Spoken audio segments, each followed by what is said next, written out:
자, 요한복음 강해 오늘 16장 두 번째 시간 우리 함께 하겠습니다.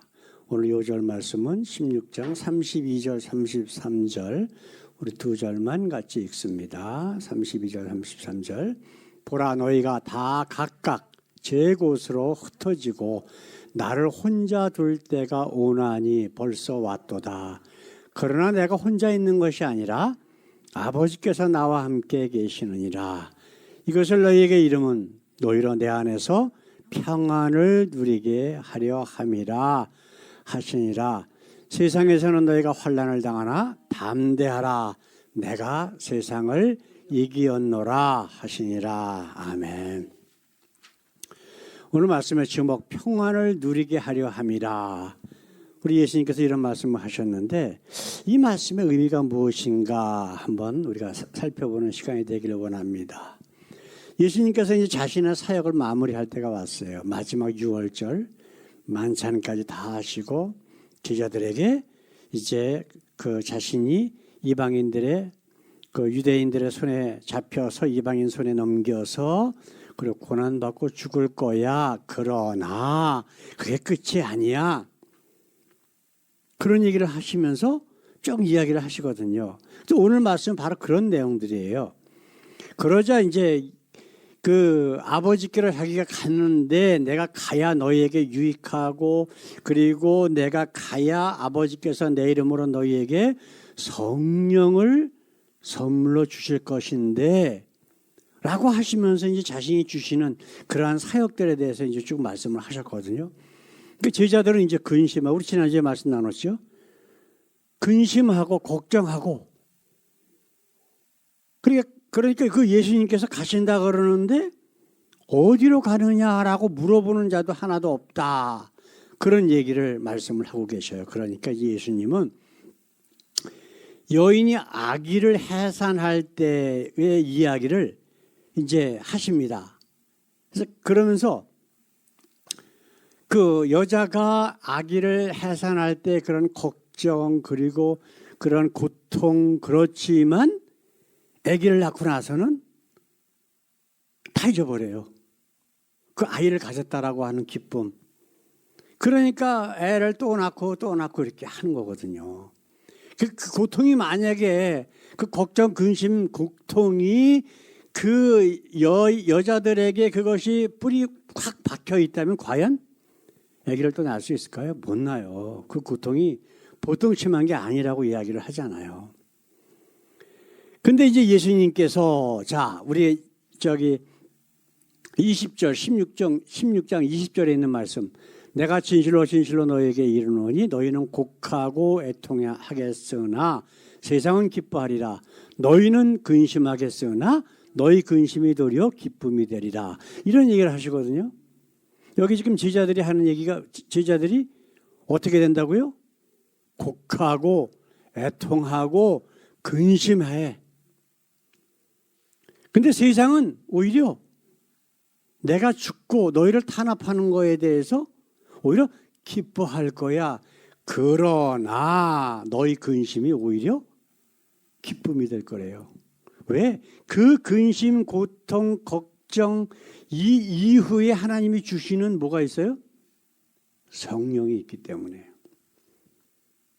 세상 모든 권세를 잡은 사단 마귀를 깨트리는 능력이 그 안에 있기 때문에 기뻐할 것이라고 말씀하고 있거든요. 자, 또한 22절에 우리 16장 22절의 말씀. 지금은 너희가 근심하나 내가 다시 너희를 보리니 너희 마음이 기쁠 것이요 너희 기쁨을 빼앗을 자가 없느니라. 똑같은 말씀이죠. 지금은 근심해. 내가 어디 간다 그러고 죽는다 그러고 하니까 너를 지금 근심할 거야. 그리고 또 유대인들이 나를 죽인 것처럼 너희를 박해할 거야. 그러나 너희 마음이 기쁠 거래. 하나님께서 보내신 그 내 이름으로 보내신 그 영 성령이 너에게 있을 것이니 너희 마음이 기쁠 것이고 그 다음에 너희 기쁨을 빼앗을 자가 없느니라. 이런 말씀을 하고 계시는 거예요. 저는 그 예수 만나고 나서 한 가지 표현하는 게 바로 그거예요. 세상에 걱정, 근심 별로 신경 안 써요. 앞으로 뭐 하고 뭐 어쩌고. 왜냐하면 예수님께서 나를 불러서 목사로 세우실 때 나하고 약속한 게 있거든. 너는 그저 내가 너에게 주는 사역들만 감당을 해라. 그러면 나머지는 다 내가 책임질 거야. 그 약속을 하셨거든요. 근데 별로 신경을 안 써. 근데 그걸 끝나는 게 아니잖아요. 앞으로 뭐가 있어요? 하나님의 나라, 영원한 하나님의 나라가 있음을 분명히 나에게 보여주셨고, 또 그 내가 경험하고 하나님께서 성경을 통해서 우리에게 주시는 말씀들을 함께 이렇게 나누면서 서로의 믿음을 키워나가는 그러한 과정 아닙니까? 지금 뭐라고 말씀하세요? 내가 다시 너희를 보리니 너희 마음이 기쁠 것이요 너희 기쁨을 빼앗을 자가 없느니라. 이게 지금 한국에 가 있는 마이크 형제가 얘기하는 주님 안에서 내가 자유롭다라고 하는 그런 기쁨에 찬 그 고백하고 똑같은 거예요.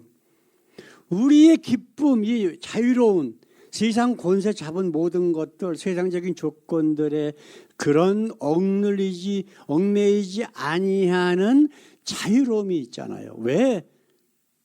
예수님께서 세상 권세를 다 이기셨거든. 바로 그런 거라고 지금 성경은 말씀하고 있거든요. 자, 오늘 말씀에 우리 몇 가지 좀 중요한 내용들을 같이 한번 보겠습니다. 첫 번째로 제자들이 왜 곡하고 애통하고 근심하고 있을까요? 세상에 속한 유대인들은 예수님을 잡아 죽였어요. 그래서 이제 세상 권세 잡은 사단과 그 추종자들인 유대인들은 이제 저 예수를 잡아 죽였다고 아주 기뻐하고 엄청나게 좋아했어요. 우리 과수원의 비유에 대해서 예수님께서 그런 말씀을 하셨거든요. 우리 몇 달 전에 같이 말씀 나눈 적이 있었죠.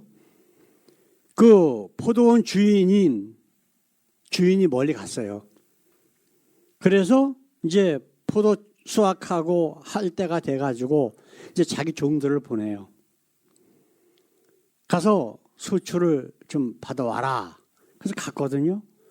그러면 그 포도원 지금 이 땅에 사실은 주인이 아닌데 주인 행세를 하면서 그 포도원을 운영하고 있는 자들이 어떻게 했다 그랬어요? 그 하인들을 때리고 능욕하고 그 더러는 죽이기까지 했다 그래요. 그러니까 이제 그 포도원 주인이 이제 내 아들을 보내리니 저가 내 아들이기 때문에 공경하고 이제 수출을 보내고 할 거야라고 생각을 했는데 이 땅 권세 잡은 그 가짜 주인들은 어떻게 했다 그랬어요? 오히려 그 주인을 이는 상속자니 저를 죽이면 이게 완전히 우리께 될 거야라고 그를 죽였다 그랬어요. 그러면 그 왕이 분노해서 돌아왔을 때 어떻게 하겠느냐? 라고 예수님은 그 말씀 듣는 자들에게 반문을 하셨거든요. 질문을 하셨거든요.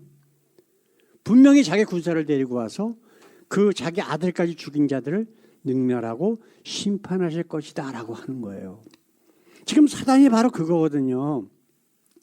그래서 하나님도 하나님 아들로 이 땅에 오신 예수를 죽이고 그의 추종자들을 단합하면 이 모든 세상이 영원히 내 것이 될 거야 라고 했지만 한 가지 사단이 몰랐던 게 뭐가 있어요?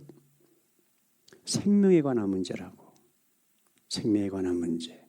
예수님을 다시 살리실 줄 모르는 거예요. 하나님도 그것만은 못할 거야 라고 생각을 한 거예요. 그러나 분명히 하나님은 예수님을 다시 살리셔서 그리고 승천하시는 것까지 그리고 예수님이 가셔서 성령을 제자들에게 보내시는 것까지 하나님의 구원 계획을 하나씩 다 이루어 나가셨단 말이에요. 자, 근데 사단이 이렇게 예수님을 잡아 죽이고 나서 기뻐할 때 그러면 예수님의 제자들은 어땠을까요? 비록 3년이 넘는 기간 동안 예수님을 쫓아다녔지만 제자들도 역시 세상 사람이었었어요. 바로 얼마 전에 어떤 일이 벌어졌어요? 예수님께서 예루살렘에 올라오실 적에 세베대의 그 아들들의 어미가, 예? 세베대의 아내가, 예? 예루살렘에 들어가서 왕이 되시면 다른 하나는 오른쪽에, 다른 하나는 왼쪽에 높은 자리에 주세요. 그 제자들이 어떻게 했다 그랬어요? 심히 분하게 여기거늘. 성경에는 그렇게 기록되어 있단 말이에요. 자기네들도 다 똑같이 그런 생각 가지고 있었어. 예수님이 세상의 왕으로 예루살렘에 가면은 왕으로 등극할 거다. 그리고 우리도 함께 권력을 누릴 거다라고 생각하고 있던 것들이 바로 제자들의 문제란 말이에요. 그래서 예수님 돌아가시니까 어떻게 됐어요? 예수님 잡히니까 다 도망가고 예수님 돌아가시니까 숨어서 문 꼭꼭 걸어 잠그고 다락방에 숨어 있을 때에 부활하신 예수님이 나타나셨잖아. 파리에 있다가 또 그 자리에 없었던 도마에게까지 보여주시고. 근데 이 제자들에게는 이제 세상적인 희망이 다 없어진 거예요. 그래서 이들에게는 오직 지금 우리가 읽은 말씀처럼 예수님의 예언처럼 곡하고 애통하고 근심만 남았던 겁니다. 자, 그러면 두 번째로 언제 근심이 기쁨이 되었을까요? 조금 아까 말씀드린 것처럼 제자들이 곡하고 근심하고 애통했을 때에 분명히 죽었던 예수님께서 부활하셨거든.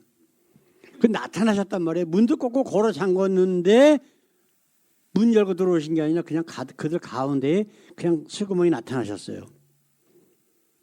그리고 또 그 자리에 없었던 도마로에서 8일 후에 또 나타나셔서 내가 본 고로 만진 고로 믿느냐?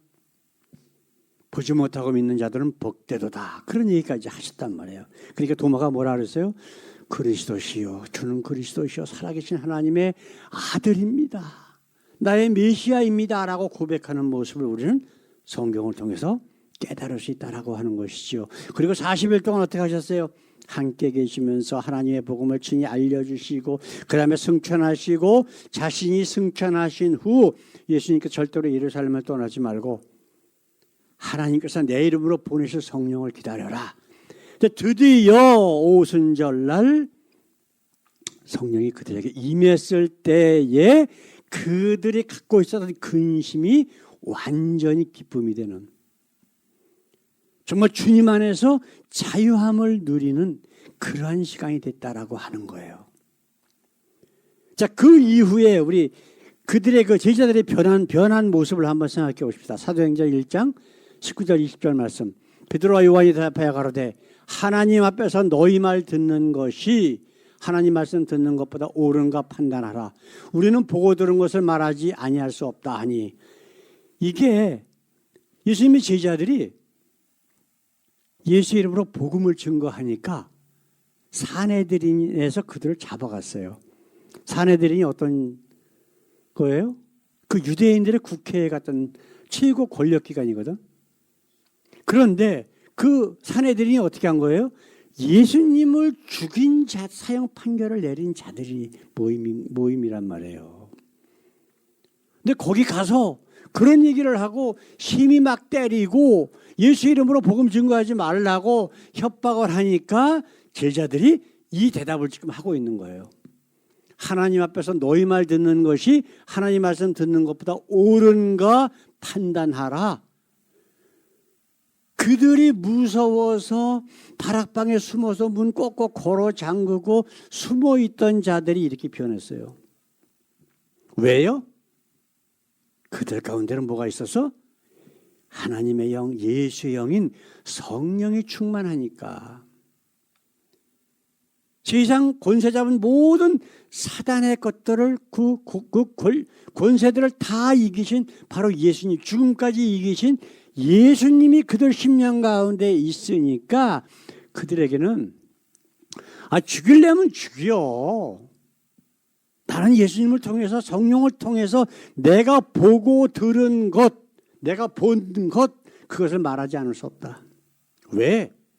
하나님의 나라에 대한 확실함이 있었기 때문에 이런 이야기를 할 수 있었다라고 이야기를 하는 거예요. 이들의 모습이 바로 예수님께서 33절에 하신 말씀이에요. 우리 한번 16장 33절 말씀. 이것을 너희에게 이름은 너희로 내 안에서 평안을 누리게 하려 함이라. 세상에 사는 너희가 환난을 당하나 담대하라. 내가 세상을 이기었노라 하시니라. 우리 베드로 한번 생각해 봅시다. 베드로가 잡혀서 감옥에 들어갔어요. 매를 실컷 맞고, 다 꼼짝없이 쇠사슬에 매여서 있는데 베드로가 어떻게 했어요? 하나님께 찬양을 드렸다고 돼 있어. 그리고서 아주 쿨쿨 잠이 자는 거예요. 잠이 들었다고 성경은 이야기를 하거든요. 근데 오밤중에 천사가 와서 옆구리를 깨우는데도 일어나질 않아. 얼마나 잠이 깊게 들었으면. 그게 가능할까요? 지금 끌려나가서 언제 죽을지 모르는데 잠이 그렇게 깨우는데도 듣지도 못할 정도로 잘 수 있어요? 사람의 심령은 그렇지 않거든. 그게 천사가 옆구리를 차서 깨웠다고 얘기를 해. 그 데리고 나왔어. 또 한 번은 어떻게 됐어요? 지진이 나갖고 옥문이 막 열리고 막 난리칠 적에 간수가 자살을 하려고 그랬단 말이에요. 죄수들이 다 도망갔는 줄 알고. 그럴 적에 뭐라 그랬어요? 우리 여기 있어. 내 몸을 상하게 하지 마. 그 간수가 뭐라 그랬어요? 선생들아, 우리가 어찌하여 구원을 받을까? 그러니까 뭐라 그래요? 내가 예수 이름으로 침례를 받고. 예? 어떻게 해요? 그 다음에? 그리하면 하나님께서 너에게 성령을 선물로 주시리니. 그래야만 내가 구원을 얻으리라. 구원에 대한 진리를 그들에게 선포하는 것이 성경에 분명히 나와 있잖아요. 이처럼 제자들이나 바로 우리나 성령을 소유한 사람은 세상을 이긴 거예요. 우리 모두가 가진 하나님 나라에 대한 기쁨은 누구라도 빼앗을 수가 없다라고 예수님은 분명히 선포하고 계십니다. 사랑하는 성도 여러분, 저와 여러분은 성령이 거하는 하나님의 성전입니까?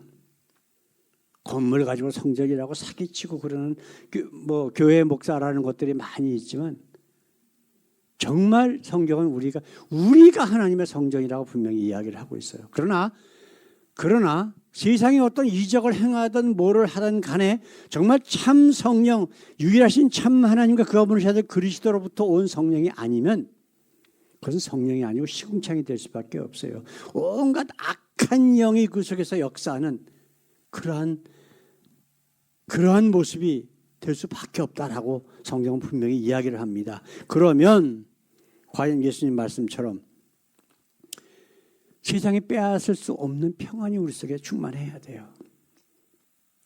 죽음, 협박, 세상적인 어떠한 것들 무엇이든지 그것이 유혹이든 아니면 협박이든 이런 거에 대해서 자유로워야 돼요. 왜? 세상을 이기신, 심지어 죽음까지 이기신 예수님 그 영이 우리와 함께 있다면 당연히 그래야 된다라고 성경은 우리에게 지금 말씀하고 있습니다. 우리에게는 비록 사단이 주인 노릇하는 세상에서 유혹, 협박이 많이 있을 수가 있어요. 순간순간 우리가 이 세상을 떠나 우리 하나님의 나라를 옮겨질 때까지. 그러나 그 사단이 결코 우리에게 하나님이 주신 그 평안과 기쁨을 빼앗지 못하도록 우리는 해야 됩니다. 사단이 뺏을 수는 없지만 내가 그 기쁨과 평안과 이 모든 것의 원천인 하나님의 성령을 근심케 하여 떠나게 할 수는 있어요. 성경은 분명히 이야기를 하고 있잖아요. 솔로몬이나 사울왕처럼 하나님의 영이 떠나고 악령이 그를 사로잡았더라 라고 하는 그러한 것이 우리에게 해당돼서는 결코 우리는 될 수가 없다라고 하는 거예요. 사도 바울의 고백처럼 기도하시며 우리 사도 바울의 고백 우리 한번 크게 한번 읽어볼까요? 나는 날마다 죽노라. 사도 바울 같은 사람도 그 자신이 선교 사역을 하러 다니면서 얼마나 인간들에게 많은 상처를 받습니까? 그 순간적으로 그 사람들에 대한 미움이라든가 어떤 원망이라든가 이런 것들이 많이 있을 수가 있는 거예요. 인간이기 때문에. 그러나 순간순간 깨닫고 아니지. 그 사랑의 하나님이 나를 위해서 예수님을 이 땅에 보내셨고 그 예수님이 나 때문에 그 십자가에서 그 고난을 당하고 죽으셨는데 그래서 내가 하나님의 자녀가 됐는데 그래서 내가 이방인의 사도가 됐는데 내가 이런 마음을 품으면 안 되지 라고 하면서 회개하고 날마다 영적인 침례를 받는 바로 사도 바울의 고백이 아닙니까? 이러한 고백이 정말 하나님이 주시는 참 기쁨과 평안이 있는 사람들에게는 날마다 계속해서 있어야 됩니다. 그래야 우리가 정말 우리 주님 앞에 섰을 때에 하나님께서 우리의 눈물과 한숨을 닦아주시면서 사랑하는 내 아들아, 내 딸아, 수고했다, 사랑한다 그러면서 꼭 품어주시는 그날을 바라보며 오늘도 두벅두벅 하나님의 나라로 향하여 걸어가시는 저와 우리 모든 성도들 되시길 우리 주님의 이름으로 축원합니다. 기도하겠습니다. 우리 하나님 감사합니다. 세상에서는 너희가 환난을 당하나 평안을 누리게 하려 합니다. 내가 세상을 이겼다 하셨던 그 예수님의 말씀이 그저 기록되어 있는 말씀이 아니라 우리 심령 가운데서 살아 역사하는 생명의 말씀이 되게 저희를 붙들어 주시옵소서. 그래서 하나님께서 우리 예수님을 통하여 우리를 꼭 붙잡아 주시는 그날을 바라보며 오늘도 승리하는 저희 모두 되게 하옵소서. 감사하며 예수님의 이름으로 기도드렸습니다. 아멘. 이제는 우리를 억만 죄악 가운데서 구원하시기 위해 기꺼이 십자가에서 물과 피를 다 흘리신 우리 주 예수 그리스도의 그 귀하신 은혜와 독생자까지 아낌없이 우리를 위해서 우리의 대속제물로 십자가에 못 박아 죽게 하신 우리 하나님의 한없으신 사랑과 지금도 우리와 함께 계셔서 세상을 이길 능력을 허락하시고 영원한 하나님의 나라의 소망을 가지고 살 수 있도록 날마다 힘주시고 능력 주시고 우리에게 평안을 허락하시는 성령님의 교통 역사하심이 하나님 앞에 이 귀한 감사의 시간을 갖고 날마다 우리가 영적으로 혹시라도 우리가 넘어질 때마다 날마다 죽노라라고 하는 고백하는 주의 사랑하는 자녀들 위에 영원토록 함께 하시길 우리 주 예수님의 이름으로 간절히 축원하옵나이다. 아멘. 아멘.